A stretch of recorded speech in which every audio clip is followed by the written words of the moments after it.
नमस्कार, स्वागत है आपका। आप क्रिएटिव विजन न्यूज का एक्सप्लेनर देख रहे हैं। आपके साथ मैं हूं शबाब।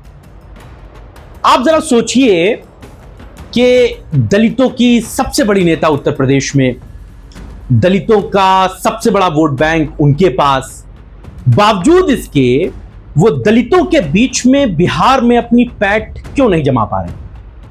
क्यों मायावती बिहार में एक्सेप्ट नहीं हो पा रहे? ये बात आज की नहीं है, या इस चुनाव की नहीं है, या पिछले चुनाव की नहीं है।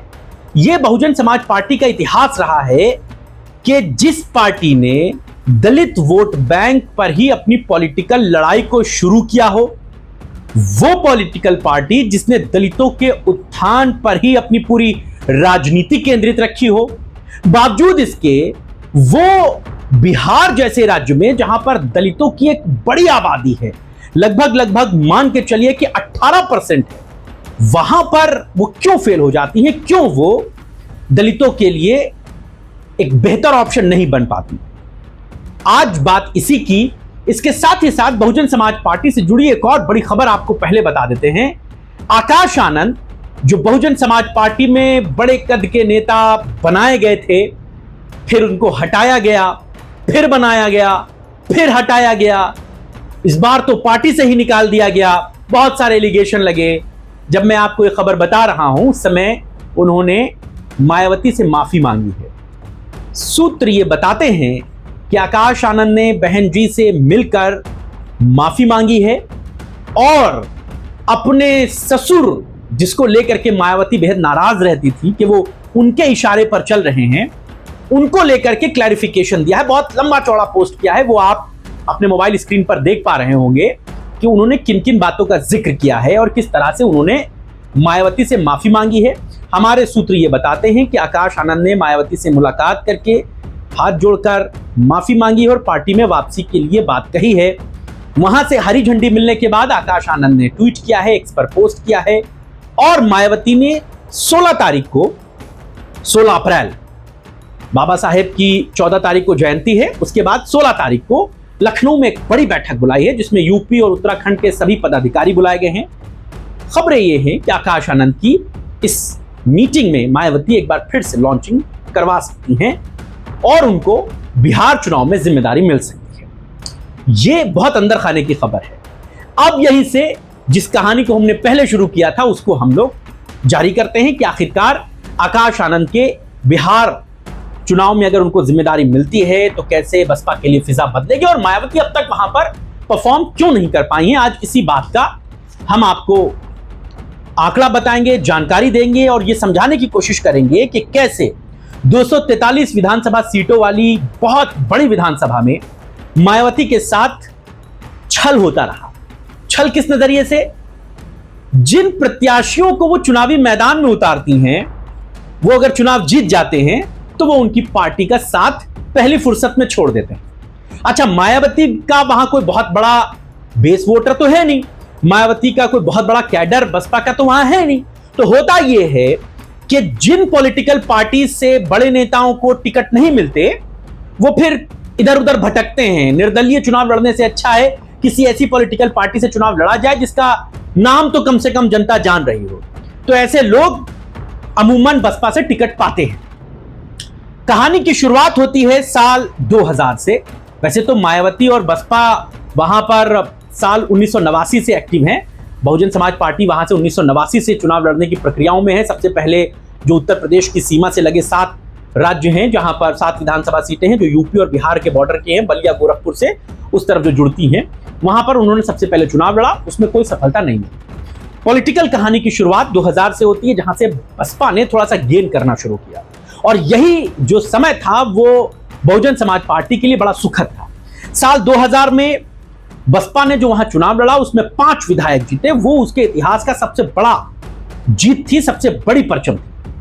5 जो विधायक जीते उनके, लेकिन दुर्भाग्य ये हुआ कि जब सत्ता का गठन हुआ, जब सरकार बनी, तो राजद की तरफ से सत्ता बनी, तो बसपा के सारे विधायक एक साथ, पूरी टीम जो है वो जाके राजद में शामिल हो गई। जब राजद में शामिल हो गई तो फिर दल बदल कानून भी लागू नहीं होता उस पर, क्योंकि आपको भी ये बात पता है कि अगर मान लीजिए 5 विधायक जीते थे, 5 में से अगर 2 जाने की बात कहते और 3 ना जाते तो जो 2 जाने वाले थे उनकी भी विधायकी रद्द हो जाती, फिर 2 सीटों पर चुनाव होता। लेकिन चूंकि जब सारे लोग चले गए तो फिर कोई बाई इलेक्शन या कोई उपचुनाव नहीं होता। संवैधानिक नियम है कि अगर सारे लोग चले जा रहे हैं या एक परसेंटेज होता है, उतने लोग कम से कम चले जा रहे हैं तो फिर वहां पर चुनाव नहीं होता। वो विधायक जिस पार्टी में चले जाते हैं वो उस पार्टी के विधायक मान लिए जाते हैं। तो साल 2000 में बसपा ने 5 विधायक जीते और वो 5 जो हैं जाकर राजद में शामिल हो गए। इसके बाद 2005 में चुनाव हुआ, तब बहुजन समाज पार्टी के 2 विधायक जीते। लेकिन चूंकि जब नतीजे आए थे तो राजद, जदयू, कांग्रेस, भाजपा सबकी इतनी सीटें नहीं थी कि मिलकर जो है वो सरकार बनाई जा सके या इंडिविजुअल सरकार बनाई जा सके। सब एक दूसरे के साथ जाने को तैयार नहीं थे। तो नतीजा ये हुआ कि वो चुनाव रद्द किए गए। फिर 2-4 महीने बाद चुनाव हुए, तब बसपा के 4 विधायक जीत गए, जो पहले 2 जीते थे। 4 जीते, बहन जी जब तक खुशियां मना पाती, बसपा जब तक लड्डू बांट पाती, उतनी देर में वो 4 विधायक जदयू के साथ हो गए, सरकार में शामिल हो गए, वो जदयू के विधायक हो गए। ये बसपा के लिए बड़ा सेटबैक था। फिर चुनाव आया साल 2009 का, जिसमें बसपा का 1 विधायक जीता। ये जो 9 का चुनाव था ये बाई इलेक्शन थे 18 सीटों के उपचुनाव, और इन उपचुनाव में 18 सीटों में से 1 सीट बसपा जीती थी। लेकिन वो विधायक भी भाजपा में चला गया। मायावती के लिए बड़ा सेटबैक था। फिर अगले जो 2 चुनाव थे 2010 और 2015 का, उसमें बसपा का कोई विधायक नहीं जीत पाया। साल 2020 में मायावती फिर वहां पर पहुंची। इस बार गठबंधन में चुनाव लड़ रही थी।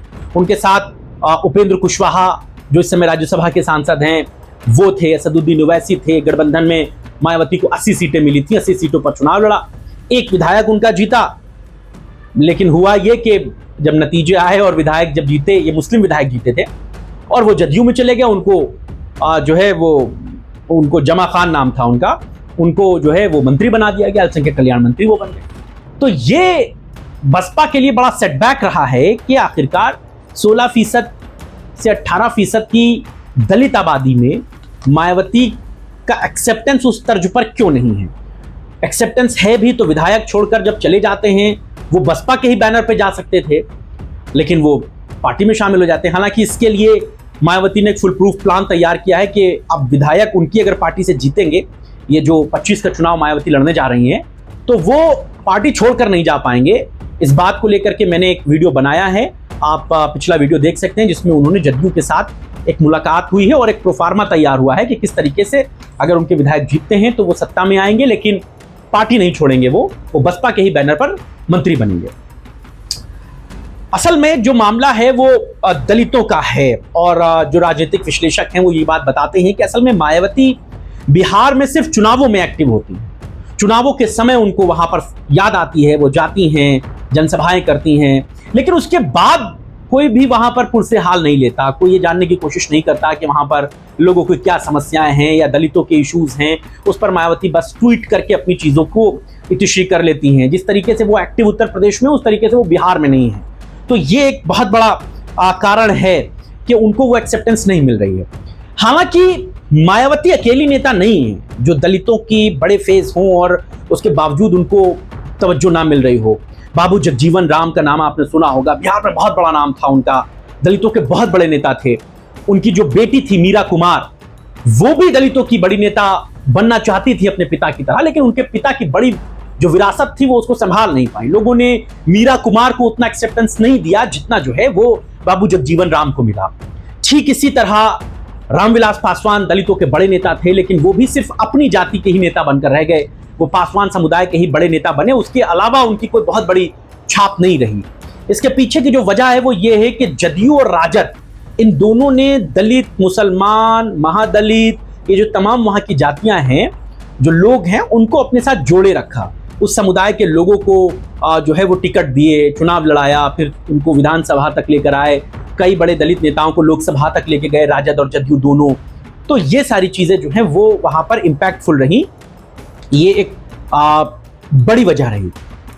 एक और वजह जो समझ में आती है वो ये है कि कांशी राम जी ने जब अपने दलितों के उत्थान और उनके लिए जो है काम करना शुरू किया, तो वो जितना काम उन्होंने उत्तर प्रदेश में किया उतना काम जो है बिहार में नहीं किया। वो जनसभाएं या वो दलित चेतना के काम बिहार में नहीं हुए, जिस कारण बिहार में बसपा का वो पैठ, वो जो है कह सकते हैं आप कि एक जो जिस्ट होनी चाहिए, जो गहराई होनी चाहिए, वो नहीं हो पाई। आप ये बात समझिए कि साल 1995 में उत्तर प्रदेश में मायावती पहली बार दलित मुख्यमंत्री बनी, जबकि यहां पर दलितों के लिए कांशीराम ने कितना काम किया। अगर आप बिहार में जाएंगे तो साल 1968 में ही बिहार में भोला पासवान दलित मुख्यमंत्री बन चुके थे, यानी कि वहां पर दलितों की आबादी और उनका प्रतिनिधित्व का कितना बड़ा फोकस है। तो भोला पासवान 1968 से 1972 तक 3 बार मुख्यमंत्री रहे। यह बात यह बताती है कि ऐसा नहीं है कि दलितों के हित में काम करने वाले बड़े दलित नेताओं को वहां की दलित आबादी के प्रतिनिधित्व का मौका नहीं मिला। भोला पासवान 3 बार मुख्यमंत्री बने साल 1968 में, जबकि मायावती को उत्तर प्रदेश में साल 1995 में पहली बार बतौर दलित मुख्यमंत्री बनने का मौका मिला। अब ये जो 25 का चुनाव है, जिसके लिए मायावती ने इन सभी 243 सीटों पर चुनाव लड़ने का ऐलान किया है, और अभी जो रविदास जी की जयंती हुई थी, इस मौके पर रामजी गौतम जो राज्यसभा के सांसद रहे हैं बसपा में, और अनिल कुमार जो प्रभारी हैं, ये लोग गए थे कार्यक्रमों में, इन्होंने शिरकत की थी, हिस्सा लिया था और बहुत सारी बातों का जिक्र इन्होंने किया था। 243 सीटों पर चुनाव लड़ने की बात कही थी। मायावती ने जो अभी 16 तारीख को बैठक बुलाई है, जिसमें आकाश आनंद की लॉन्चिंग एक बार फिर से संभव है, इस बैठक में बिहार चुनाव पर भी चर्चा होगी। जी, ये भी एक इंटरनल सोर्सेस हमारे बता रहे हैं कि बिहार से जुड़े हुए नेताओं को भी लखनऊ में मायावती ने बुलाया है, और कहा यह जा रहा है कि बिहार चुनाव से जुड़ी हुई जो तैयारी है उस पर बात होगी। इस बार मायावती चुनाव अकेले लड़ेंगी, वहां पर किसी पार्टी के साथ कोई गठबंधन नहीं होगा। मायावती ने ये बात क्लियर कर दी है। और इस 16 से 18% की दलित आबादी में कैसे मायावती अपने आप को फिट कर पाएंगी, और कैसे उन विधायकों को रोक पाएंगी, उन प्रत्याशियों को रोक पाएंगी जिनको वो टिकट तो देती हैं लेकिन वो मौका मिलने के साथ फौरन पार्टी छोड़ देते हैं। ये भी अपने आप में जो है वो बड़ी चिंता का विषय है। एक फिल्म की गीत का लाइन नहीं था कि अपने ही गिराते हैं नशे मन पे बिजलियां, तो कुछ यही वाला हाल वहां पर बसपा के साथ रहता है। बसपा टिकट देती है, चुनाव लड़ाती है, वो विधायक बन जाते हैं तो वो पार्टी छोड़ देते हैं। मायावती कैसे इसको रोक पाएंगी? आप इस पर क्या सोचते हैं? आप मुझे ज़रूर बताइएगा कि मायावती का ये जो प्लान है चुनाव लड़ने का, और मायावती का ये जो पुराना इतिहास वहाँ पर रहा है, उनके पार्टी के बहुत ज़्यादा एक्सेप्टेंस ना होने का, उसके पीछे आप कारण क्या मानते हैं, इतनी बड़ी दलित आबादी होने के बावजूद? और आकाश आनंद की भी वापसी पर आप क्या सोचते हैं, ये भी ज़रूर बताइएगा। ये बहुत इंटरनल सोर्सेज की खबर है। 16 तारीख को एक बार फिर से पार्टी में आ सकते हैं, और कैसे वो काम करेंगे, क्योंकि हरियाणा चुनाव उन्होंने लड़वाया था बहुत हाईटेक तकनीक के साथ, बहुत अपग्रेड चीज़ों के साथ। तो इंतज़ार कीजिए। बिहार चुनाव से पहले बसपा में बहुत सारी चीज़ें जो हैं वो बेहतर होने की तरफ बढ़ रही हैं, बहुत हलचलें तेज़ है। क्या कुछ होता है इस पर सबकी निगाहें रहेंगी। लेकिन पिछली बार के गठबंधन के नेता तो सब दाएं बाएं हो गए, ओवैसी अलग चले गए, उपेंद्र कुशवाहा राज्यसभा के सांसद बन गए। अब ओवैसी कैसे वहाँ चुनाव लड़ेंगे, ये देखने वाली बात होगी। चंद्रशेखर रावण का भी बिहार चुनाव में इस बार हिस्सा लेने की उम्मीदें जताई जा रही हैं, वो भी बिहार चुनाव में अपने प्रत्याशी उतार सकते हैं, ये भी खबरें हैं। तो दलित वोट पे सेंधमारी की भी पूरी आशंका है। तो इंतजार कीजिए किस तरीके से पॉलिटिकली हैपनिंग बिहार के लिए बढ़ी हैं, और तमाम क्या अपडेट हैं बसपा से जुड़ी हुई, हम आपको बताते रहेंगे। आज की चर्चा में बस इतना ही। नमस्कार।